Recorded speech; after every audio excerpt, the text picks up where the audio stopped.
There we go. How are you? Wonderful. How are you doing? You I'm are just stunning. on the East Coast.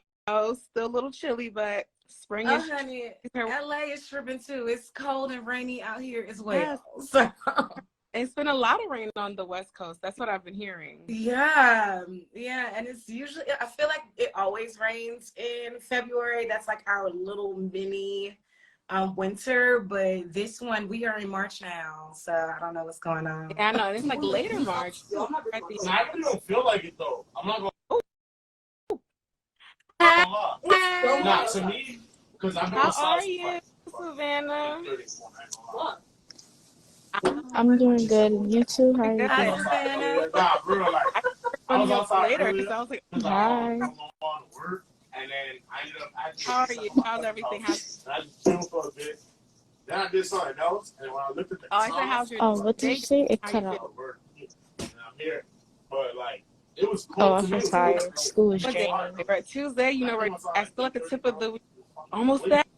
Wednesday, which is like the little hump, and then it'll be the weekend before we know it, because time is flying. But I'm gonna get us all started since we're all here, and I'm shocked because usually technology is not on our side, but I'm happy that we're here. I'm gonna do a quick intro for us, and I'm gonna pass the mic, of course, to Shoniqua, Savannah. Savannah, are you able to go somewhere quiet? Just because I know I'm not gonna be able to hear. Yeah. I'm sorry. No. I actually can't. I'm sorry. Okay, let's go offline. Well, not us. Savannah, let's go offline and message me. How to figure.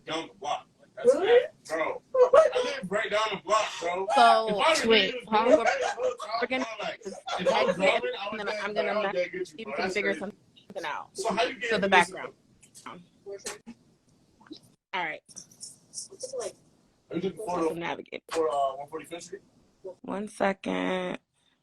Okay, sometimes I think I'm tech savvy, and then I sometimes find out that I'm not. Okay, let's jump in. Hi, everyone. I'm gonna checking the comments. Hi, everyone. Okay, let's jump in. Tony Wilson here. She, her pronouns from Girls for Gender Equity. For folks who are joining who are not familiar with the work that we do, GGE, Girls for Gender Equity, the long way with GGE for short. We are a Brooklyn-based intergenerational organization centering Black girls and their leadership. We do this work through policy, advocacy, organizing, culture and narrative shift, and direct service programming. And our goal is to really create a space in a world where Black girls, gender expansive young people are able to live, thrive, live self-determined lives, and where they're not hinged by chaotic policies that are infringing on their day-to-day lives every day. So thank you so much for joining us today. Hey, B-Hawk. I'm seeing folks in the chat. Okay, cool. Let's get into it.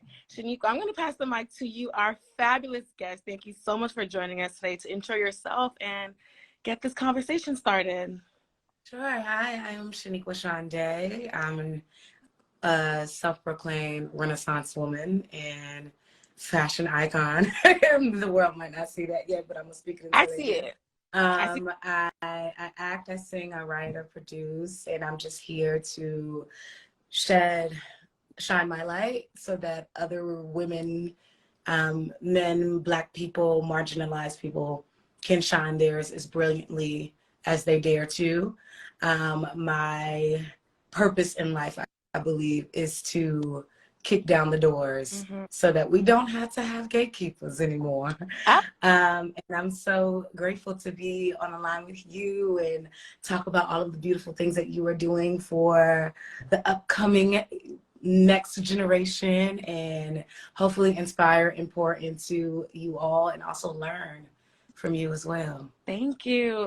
That was such a beautiful intro. And I just want to say, I see the vision. Okay. When you say fashion, I'm and noted, because the looks are forever giving. Okay. So I'm here for, let's jump into our convo. So this is our 6th installment for folks who are new to the space of our In My Black Feminist Bag series, which is the purpose of it really is to create tangible ways for young people to tap into what is Black feminism, what is Women's Herstory Month, right? Like, how do we as Black folks across the gender spectrum support each other, uplift each other while making our experiences real, right? Because sometimes young people feel that they're going through things that they don't have language to describe, but we want to let them know that we see them and we hear them and their thoughts and feelings are always valid. So to kick us off, how are you celebrating Women's Herstory Month, Shoniqua? I am celebrating Women's Herstory Month. I love that. By, well, 2 things. I am, 1, being gentle with myself. I think a Black woman being gentle with themselves in a modern world is a form of activism. So she being real gentle and loving.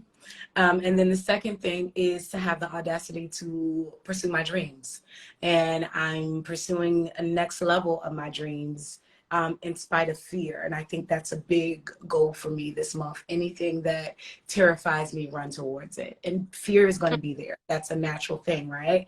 But to do it with the fear there, just pursue it, to run, because why not me? Why not us? Why not a woman? Why not a Black woman? And so, yeah, I'm celebrating her story by being gentle and getting everything I want. I love that. And I love to talk about being gentle with ourselves. I know that's been like a theme of some of our conversations so far, because oftentimes a lot of what Black women and Black girls specifically hold, we're like taught under survival mode. We're taught about like suffering to get what we want and suffering to get what we need. And there's always like a suffer to like for an ends to meet the needs. And I just want us to live in a world where the suffering is not there, right? Where we can remove that and where we can just flourish, right? Yeah. And I think that's, but speaking of thriving and flourishing, your art, like from your music to the work that you do on the screen, I think young people would really love to know what led you to the arts, and how does that translate to your specific experience as a Black woman, and why is that important to you? Okay. I want to make sure I understand. How did I get to arts, and how does that translate to my Blackness? Yes. Got it. Okay. So I've always been a woman, or a young child. I want a woman at the time, but just very expressive. And art was always in the household. My grandmother was an off Broadway writer, and would sing "Home to Me" from the Wiz all the time. And acting was in the house, writing was in the house, music was constantly there. My grandfather was in a band and my great-grandfather, was in a band and played the harmonica. So art just was always connected. It's in my DNA. My grandmother's a poet, and to this day is one of the most theatrical and poetic and beautiful human beings in the world. And so it's just honestly in the way that I communicate. I think I was singing before I was actually really speaking. And I feel like it's a way to express in a world that silences your voice. And so when I couldn't always find the words or the courage to voice it that way, I could express it in my art. And the way that translates to my Blackness is that I grew up in the South, where I felt silenced, where I felt marginalized, but I could run to the stage and be as loud and vibrant, as brilliant as I wanted to be. So where I couldn't speak up in classroom, and I've literally had been in classes where history in elementary school and middle school and high school, and it's something about history teachers. Something about white male history teachers, because all of my white male history teachers have said the N-word to a room of young Black children. And so not feeling like I could stand up, and I wish I was as powerful as Angie, because I know Angie would not have stood for it. Angie would have got kicked out the school, honey. But Shoniqua was very shy. And so where I didn't feel protected, where I didn't feel heard, seen, or educated properly by my teachers, I could run to the stage. And so artistry became the voice that I wasn't able to speak in public for me. Yeah. I love when you are just like connecting and walking us through your journey, right? Because often, especially for Black girls, we know this to be true myself, right? Of course, I was never always a Black woman. I was started as a Black girl, like you said. And even with the young people in our program, something that is a thread that continues to show up for them is the way they're policed in school, right? And we know that it's not just racial, is racial and gendered, right? So they're combating both of those biases at the same time, and it's completely hard to navigate when you're spending most of your time in a place, right? They spend most of their time at school. That's where you spend most of your day if you're a young person, and you're having to navigate consistently a space that doesn't want you there. Oftentimes with white teachers that don't want you there, right? And then consistently trying to figure out, what are my outlets? What can I tap into? And for you, it was art, right? So for young people, it's art. There could be math, reading, all the things, right? But unfortunately, for some young people, there's other avenues, right, that they're pushed into. But I love that you brought up your character, Angie in Harlem, and how Angie is like so outspoken and so vivacious and just a free thinker and a leader. We love you in Harlem, right? Like, I know I love you and your character, and I'm like, this is so relatable. Like, where was this when I was 14 years old? This is what does it mean for you to be a part of a show with so many other Black amazing actors and actresses? And how does this compare to maybe other projects you've been a part of or worked on? Like, what is the difference here for you? Well, I am literally living in my prayers in Harlem. I maybe 8 years ago, and I'm guesstimating because it's really hard to tell the years in LA because there usually is no weather. So I'm like, it's all a blur. But maybe 8 years ago, maybe 9 or so, I was in an Angie situation, sleeping on a couch. And sorry, that's my baby. I don't know if you can hear her. She's very vocal. She get it from her mama. And sleeping on a couch, wanting to do this so bad, pursuing an art that was not loving me back at the time. And I was on the phone with my friend, who is now a pastor. She's always been a pastor. You know, some people like, you just had to step in your calling. And she was like, well, what do you want? And I was like, girl, I want a TV show. Yeah. And she's like, no, you need to be more specific. This is your father speaking. And so she told me to write down 5 things I wanted in my TV show. And at the time I had a whole prayer wall. And so I wrote down 5 things on the index card, and literally everything I wrote down is in this show. I wrote down, I wanted to be in New York because I have family in New York I wanted to reconnect with. I wanted it to have Black women in it. I wanted prayer, and we prayed together on set from the beginning to the end. I wanted music related, and Angie sings. And then, what was the 5th thing? Fashion. Duh, because I like clothes. And it's such a fashionable show. So I am living in my prayers. So I'm so grateful for Harlem. And there's nothing like being in a space that is led by Black women. You are taken care of, related to, and heard differently than you are in any other space. And so I'm grateful. I love my castmates. My boss, Tracy Oliver, is one of the most kindest, collaborative, humble, hilarious people in the world. The writing is brilliant, and I love the sisterhood it shows. As my younger child, like, screams every time I get to see these 4 various melanated, the different shades of melanin, the different body types represented on the show, that they get to make mistakes in a world that makes Black people, we have to be 10 times better in order to get, or completely strips us of humanity, and we're just like supported systems to everyone else's life. To have that beautiful humanity, to not have to be perfection, or not just be the magical Negro, but like tell our stories. I'm thrilled and so honored to have that level of representation and be a part of it. And the experiences I've had before, some of them have been splendid. I've been very, very, God has blessed me in that way, but I have been on sets where directors yelled, and white men have the privilege to do that. But a Black woman says, this doesn't fit me properly, and she's difficult. like it just the Okay. spectrum on just the way that we again are policed even at work, it blows my mind. But being able to be heard on a set where a lot of people look like me and are also women, because women is important too. Very important. Because I love my Black men, but there's nothing like the level of empathy and space and safety that another Black woman will create for Black women. And so, yeah, I'm really, really grateful. Yeah. I absolutely just want to echo a lot of what you just said. First, saying that Tracy Oliver, y'all are not familiar with her work. Like, Harlem is phenomenal, but also I just think she just makes work that just feels very palpable for Black women across the board. I'm just like, everything I think she touches is amazing.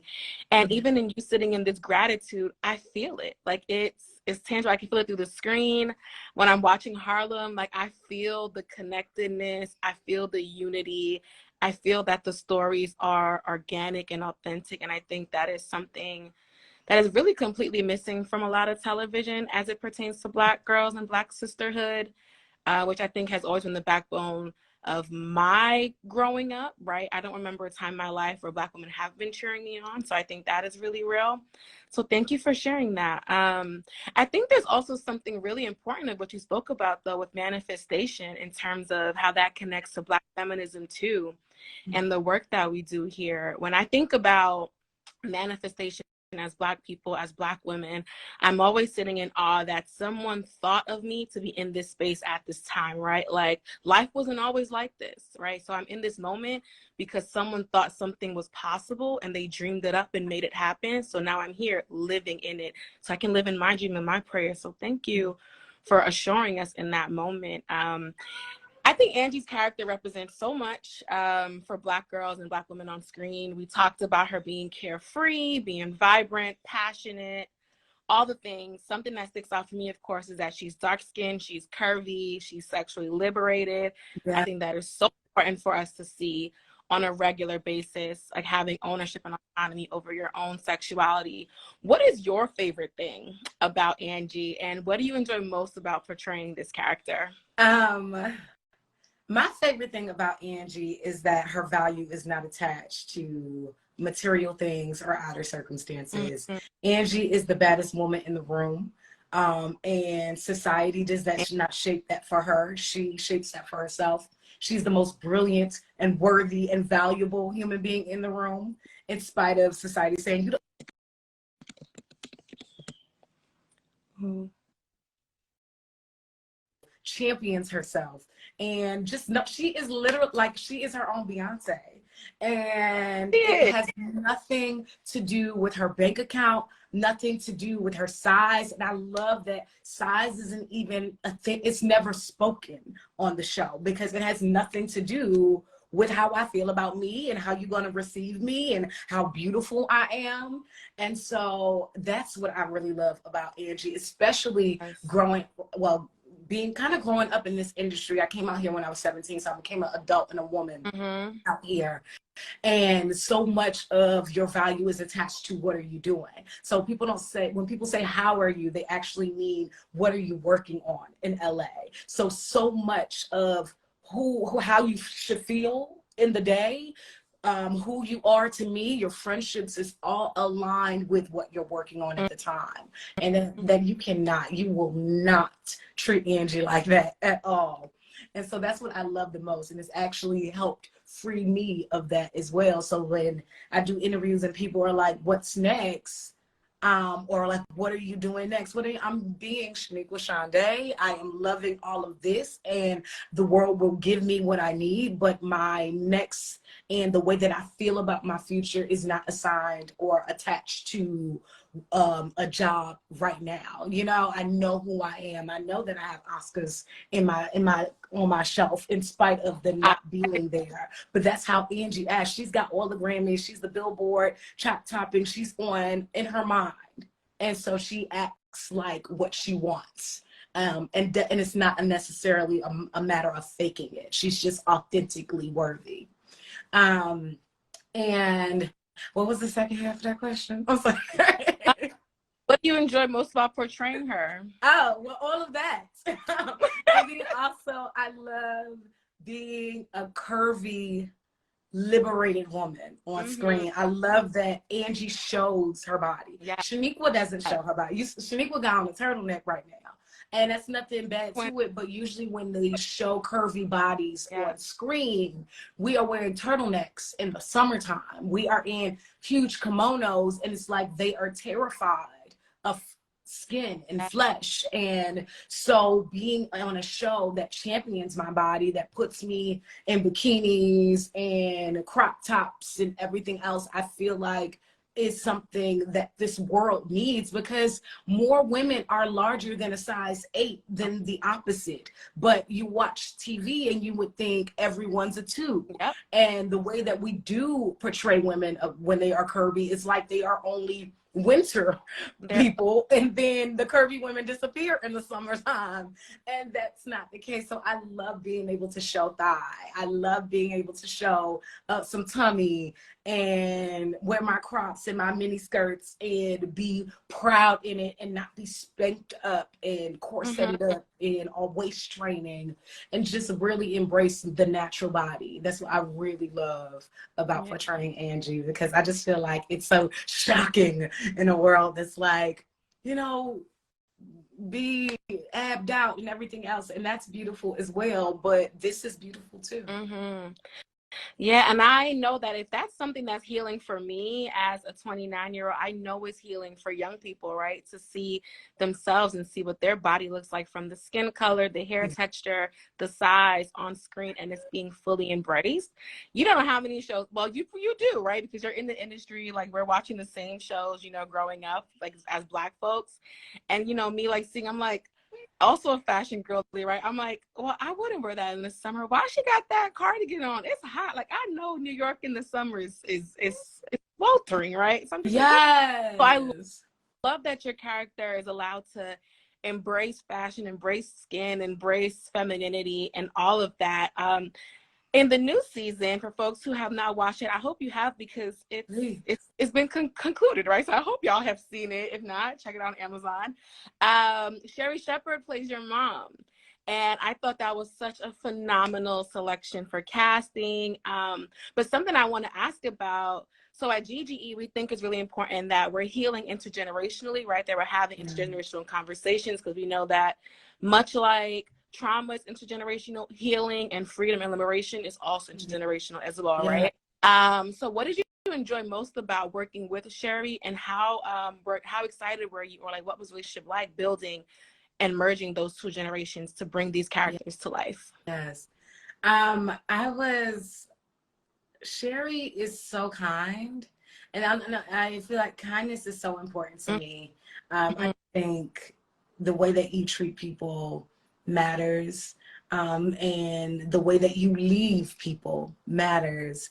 And just Offset, she was so kind and offering advice and literally help create that mother-daughter relationship off camera as well. So that was my favorite thing about Sherry, is her personality. She's so sweet. And then also the way she improvises, honey. Sherry will go. Sherry will, like, and she just already, I guess because she already knew what Angie was, so she was like, okay, let me be the topper of that. So there are moments that didn't make the scene, but that was so brilliant and just fun, down to like, I think the scene where she enters in the, when I'm in my niece's bedroom, or Angie's bedroom, childhood bedroom, and we're all playing cards, and she's screaming, and I'm screaming, that screaming match.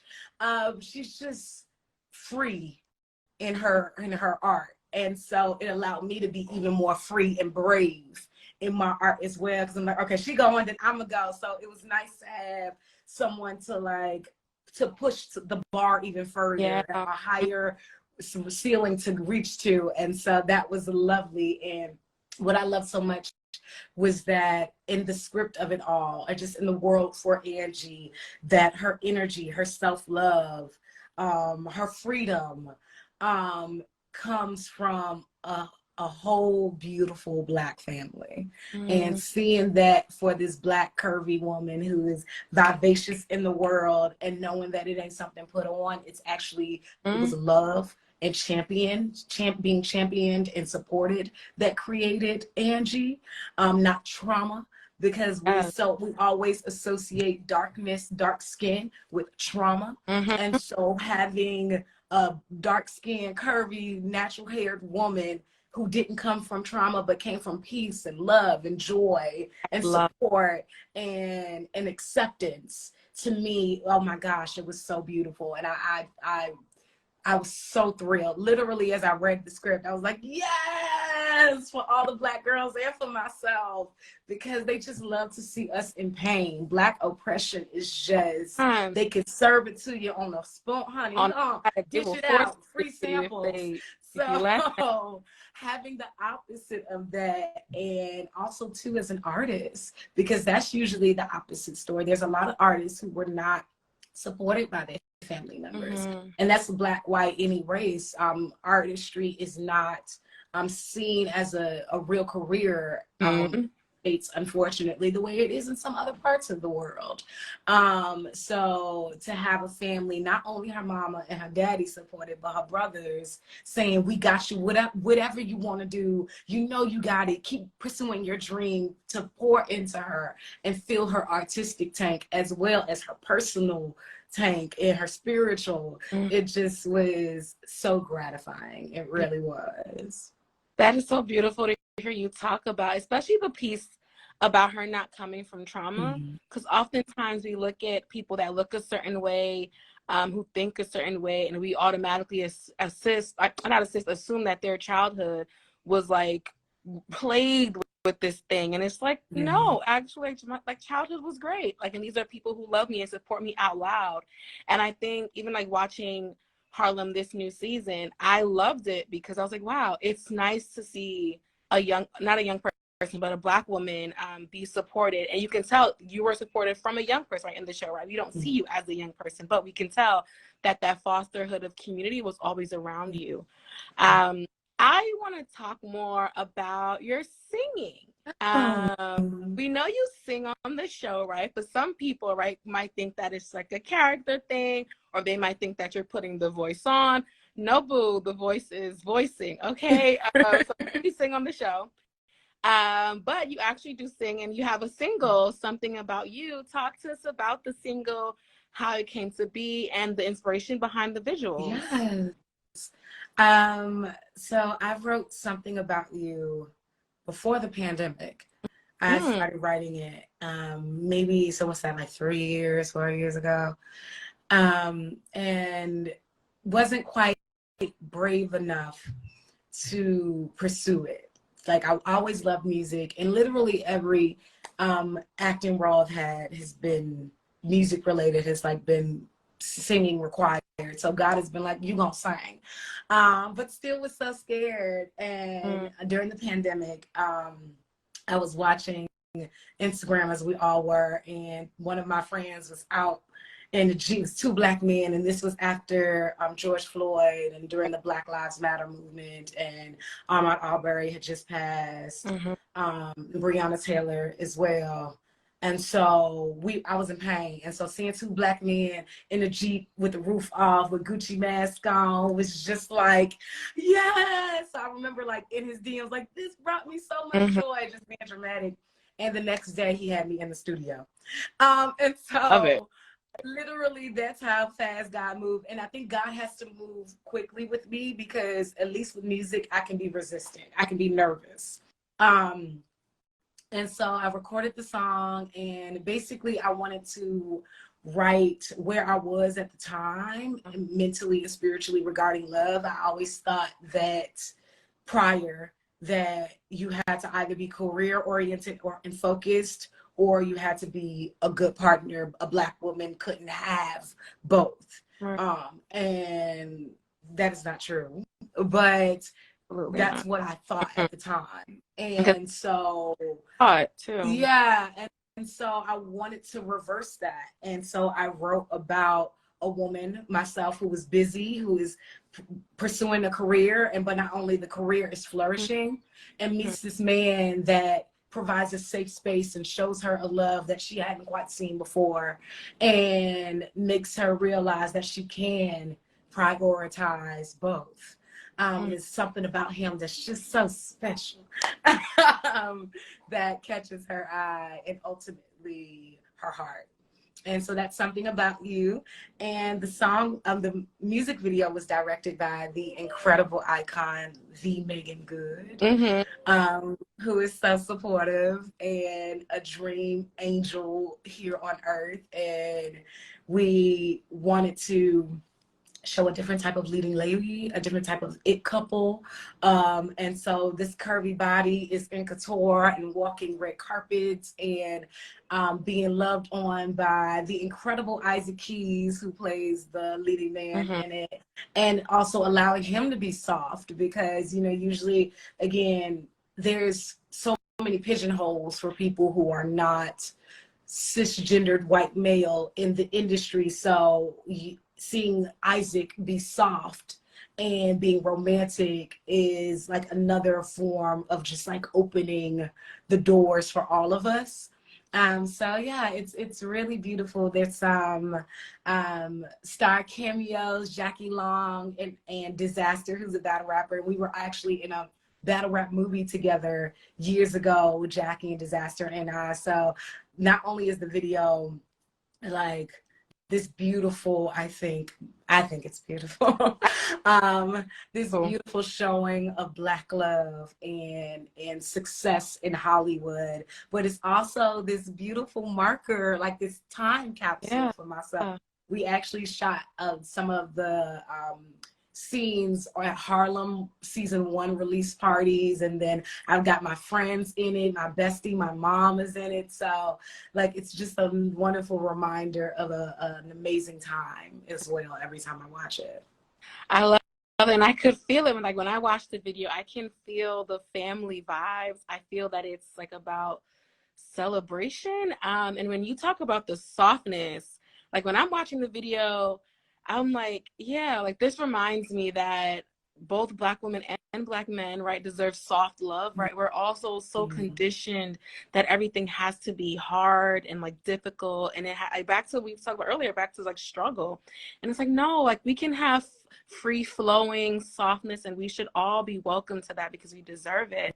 So thank you. I was actually going to ask, like, how was Megan Good with directing? Like, what was that experience for you? But more specifically, I think her directing the video for me goes back again to sisterhood and building those work and personal relationships. And I think a question that young people would have is, like, what would you share with them about what it looks like to build sisterhood and siblinghood across different like parts of their lives, whether it's at school, their personal life, their community? What advice would you give them on building that? Well, Megan Good as a director is brilliant. She actually directed an episode of Harlem as well, and has been directing for a while now, and just so specific in what she sees. Like her eye is amazing and detailed, and you feel and you're taken care of because she's also an actor as well. And so I think the best directors are people who are well versed in more than one area of film. And so having someone who is produced and acted and now directing, she just sees the full scope of the experience. The full vision. And I'm so grateful to call her sister. And I think sisterhood is so necessary for Black women because the world honestly can be very scary for us, and not in a way that I'm fearful, but like actually the world is dangerous for Black women, and being sympathized with and heard and seen is something that can honestly we don't always have. So having those spaces where you can be championed, where you can also go and vent and say, this happened to me, where you can voice your pains and fears and be seen as a human being is necessary. And so I think you have to have Black sisterhood in order to survive in this world, and that can look differently for you. You don't have to like have the 3-4 besties in Harlem, but your sisterhood can actually be some of your family. Like my actual sister is a part of my sisterhood. My mom is a part of my sisterhood. I think the sisterhood to me is the safe spaces for us. And so creating those spaces is necessary. And I had them in high school as well, like having that place or that person, or if not persons, at least a person you can go to and be voiced, and also to help you see the reality of it all, because there's times where we can be seeing it through the guise of all of our experiences and trauma, and so needing someone there who can say, actually, maybe see it from another perspective is a possibility too, is necessary as well. But mainly I think it's the safety, the empathy, the representation, the relatability of Black women specifically that is needed for other Black women, because we don't have that outside. Yeah. That is so spot on. And I love what you said about your mom and your family being a part of your sisterhood. I think for myself too, like my mom she's an immigrant. She's from Jamaica, right? And living in America. So for her, the connectedness hasn't always been there, right? Like she identifies this place to be home because she's been here for more than 30 years now, you know, creating her own family, but also in terms of like friendship and her own sisterhood. She's like, you know, like disconnected, right? Because family isn't here. So I'm able to be that bridge with her. Like, let's talk about this. Let's talk about that, right? And also even when we think about intergenerationally, we mentioned this earlier with Sherry Shepherd playing your mom, right? Something I'm able to really connect with too with her is that, well, what happened in your childhood?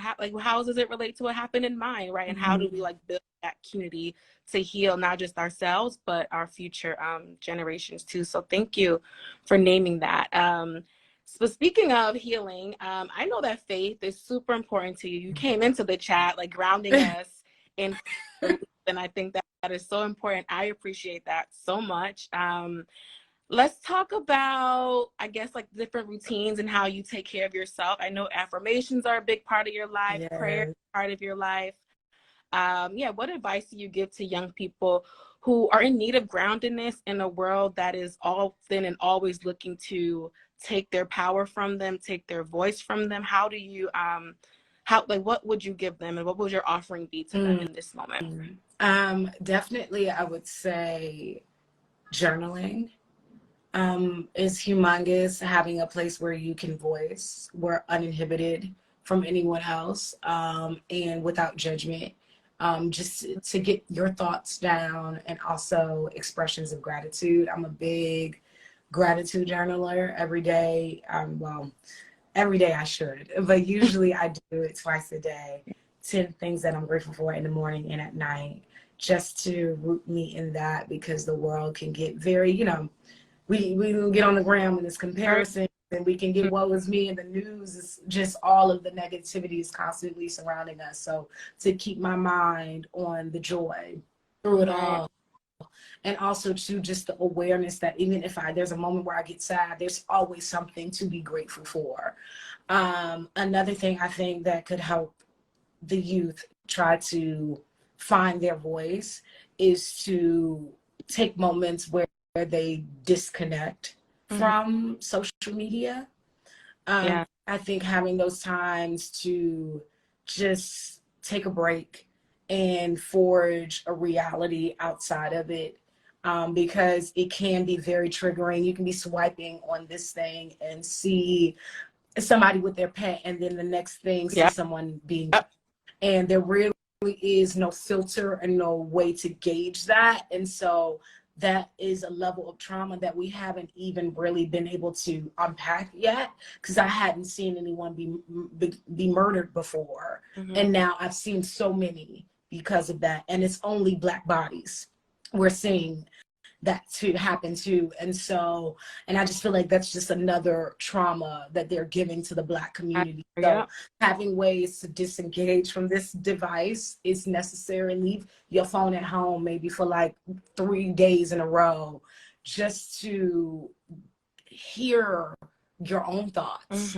honestly, and to really amplify your own inner voice, because the voice of God is a quiet, still voice, and the voice of your thoughts can be so loud, and the voice of this world can be so loud. So being able to quiet the devices and quiet everything and spend time in nature, I think is very important for yourself and your artistry and your self-confidence. And then I would say, which is the opposite, when you're talking about utilizing your voice, is to take up space.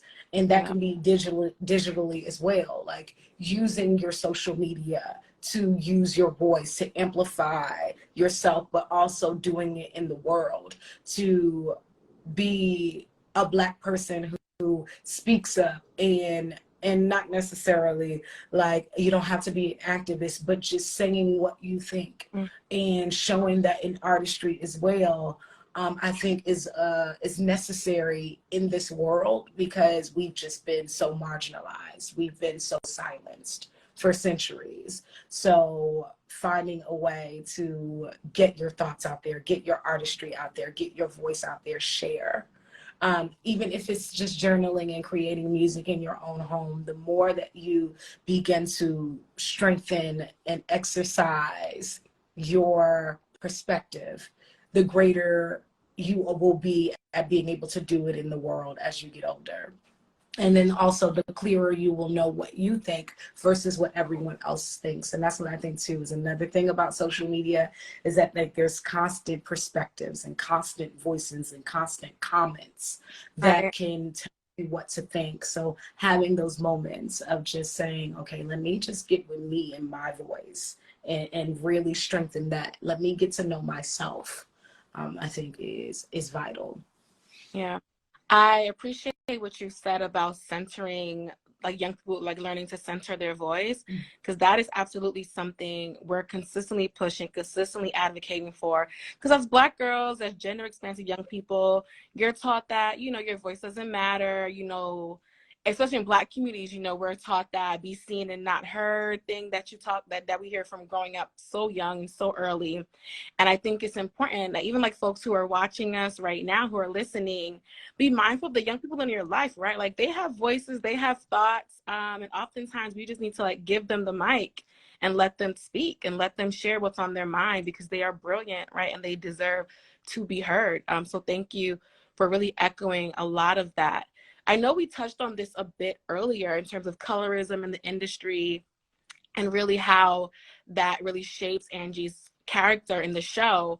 But I want to really talk about, how do you combat that in your artistry as well? Just thinking about maybe the roles that you choose to accept, or the roles that are probably offered to you, right? Or maybe thinking about your music. How does that relate to the work that you do? How does it show up? And also, like, how are you like actively combating it when it does show up? Because I'm sure it. Absolutely. One, being dark skinned and curvy, again, people just want to associate you with oppression and violence and trauma and pain. And so what I love to do is to do the opposite of that.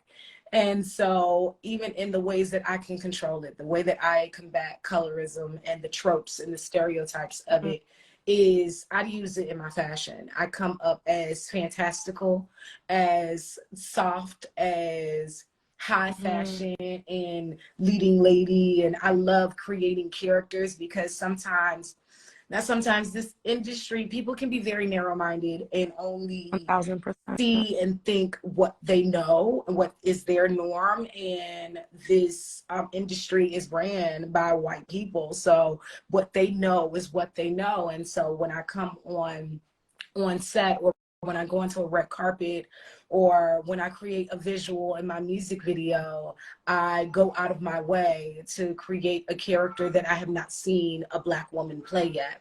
And so I'm going to give you, some futurism. I'm going to give you romance and joy and light and creativity and fun, because I think that's the way that I want to be seen in this world. And I want to play roles that do the same.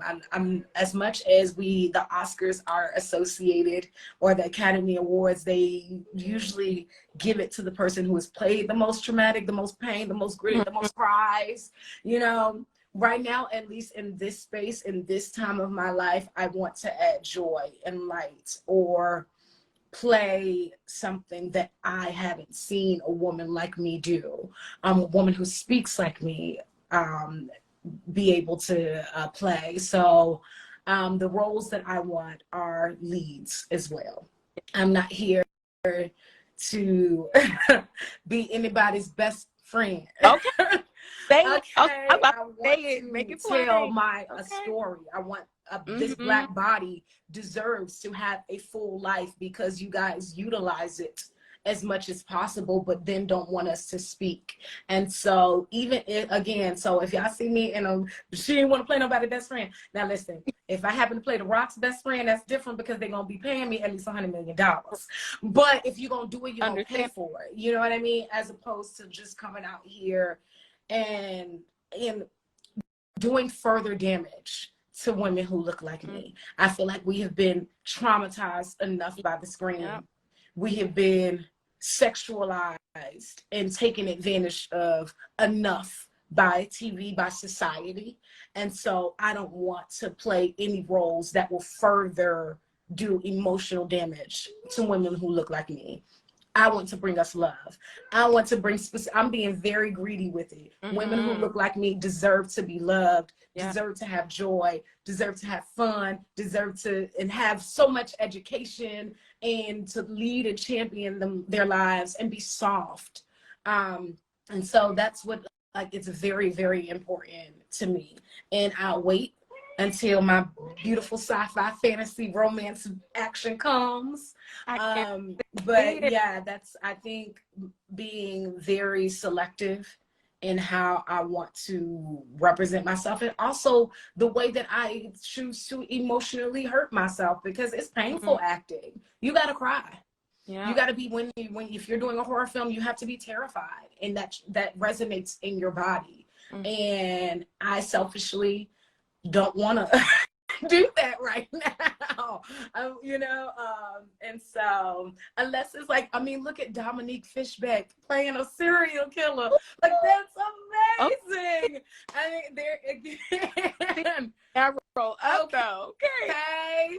But there's no stereotype in it whatsoever, and just the brilliance of it. But do I want to further the tropes? No, I'm not interested in doing that for us at all. And so I go out of my way to create visuals to help hopefully spread your awareness and spark your imagination. Because even if I can go to this red carpet and a writer sees me, you don't have to write it for me, but at least hopefully you will give it to another woman who looks like me, and therefore that door will be open. And so I go to these I went to the Rings of Power premiere looking like I was in the show.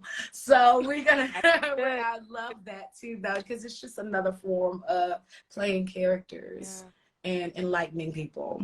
And so I do it with fashion. Thank you. Thank you for even walking us through how you accept roles, right? Because I think that is so important for people to be privy to and understand.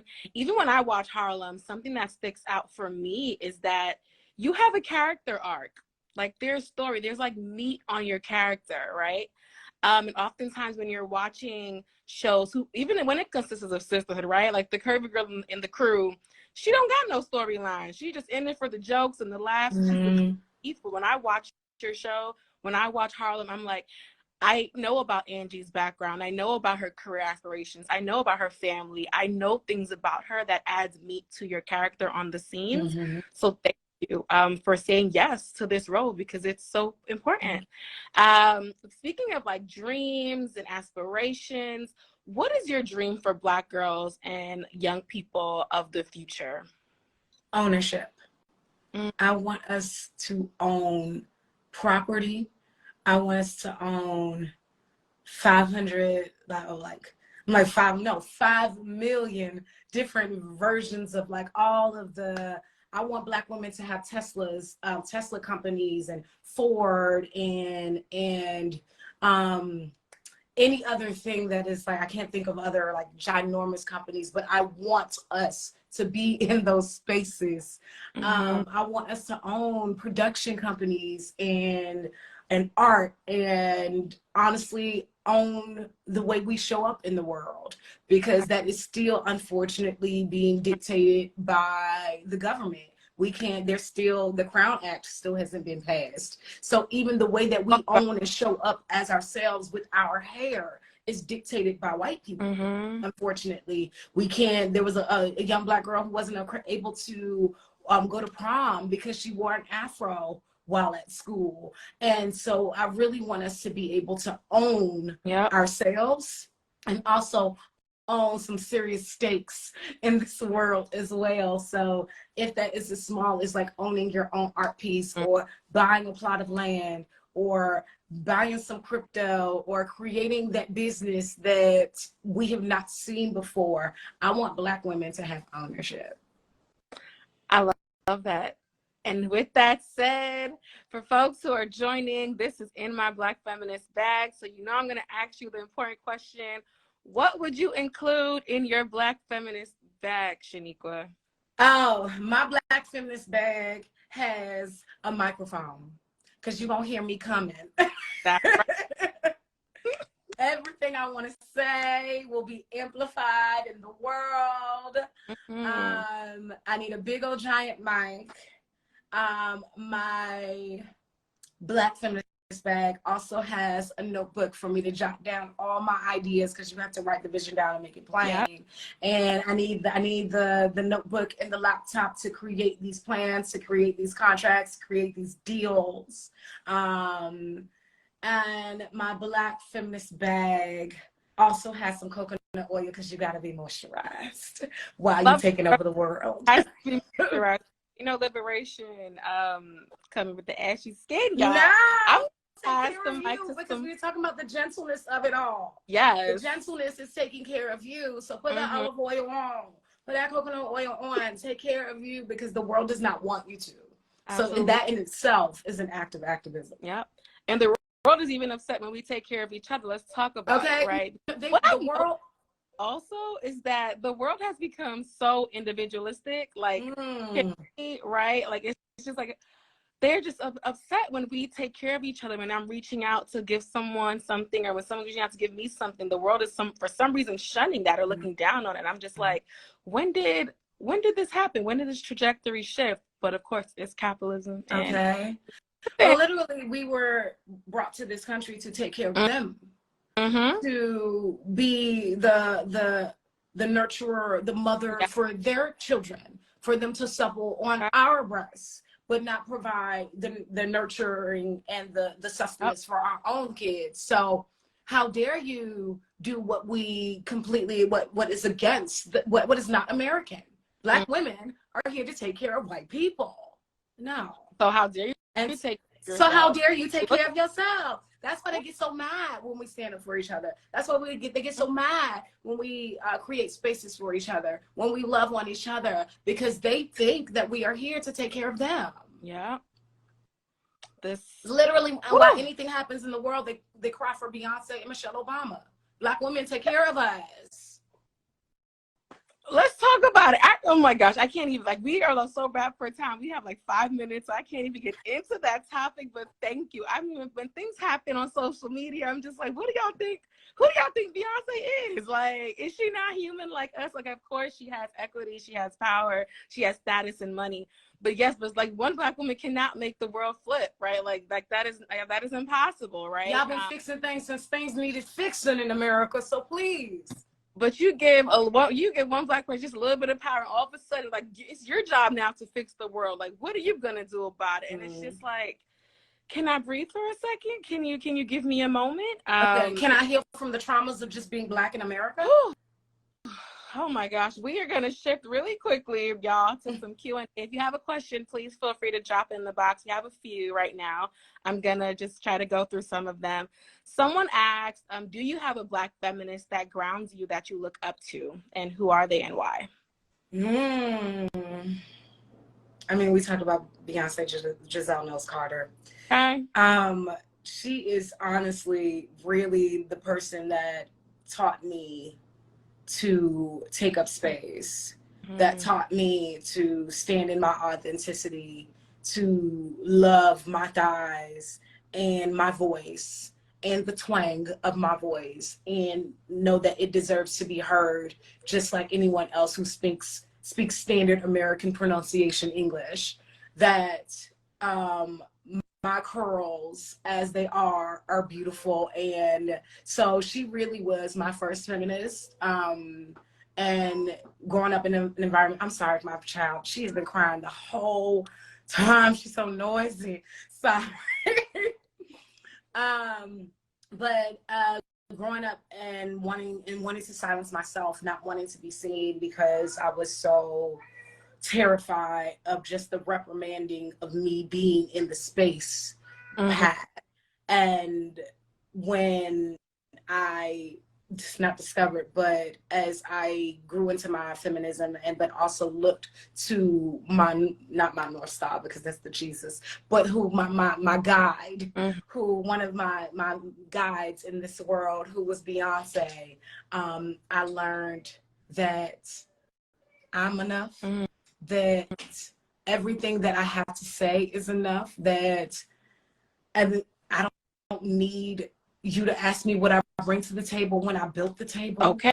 When I built the building and the ground that it is on, and the things of this world flourish because of everything that I bring.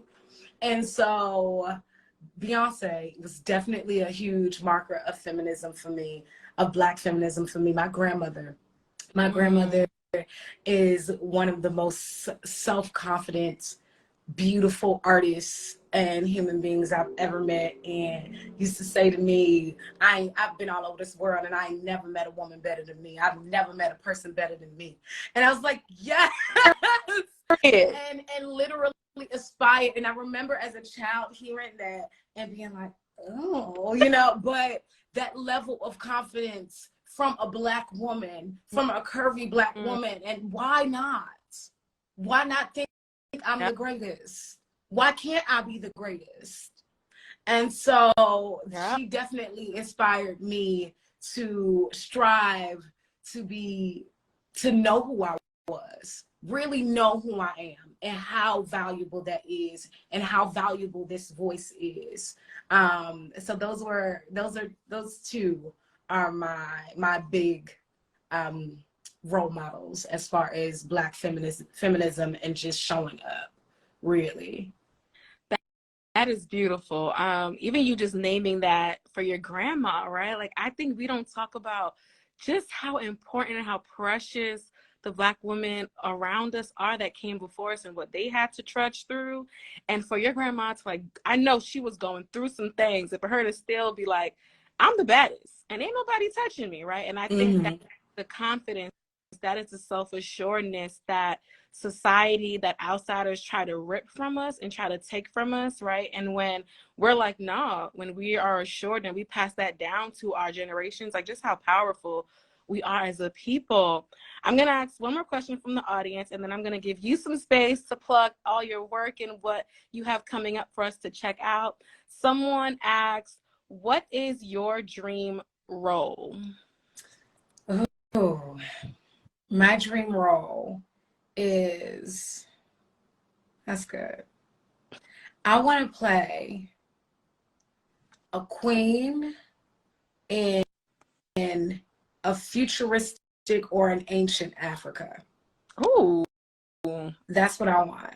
I want to be in the motherland, filming there, and doing something that has nothing to do with the white gaze.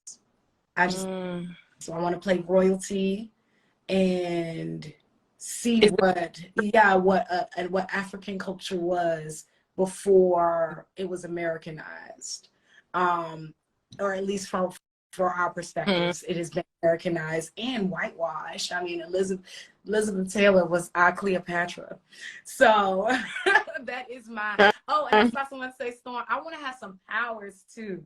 I want to be," and that is an actual dream role. I identify earlier too. So yes, I would love to have some powers, whether that is vibrating and creating earthquakes with my voice, lightning through my hands. I want to be powerful.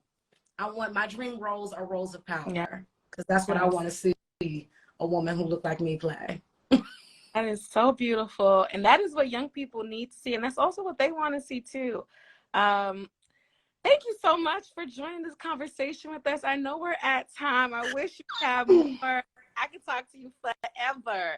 But thank you so much. I'm going to give you some space for folks where they can check you out next. What's coming up for you?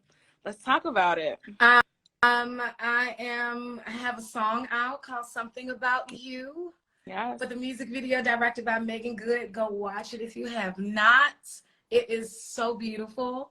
I have new music coming soon, and I just booked the leading role in a movie produced by the incredible Tracy Edmonds and directed by Eric White. And I'm so excited about it. I'm leading a film, and I can't wait for people to see it.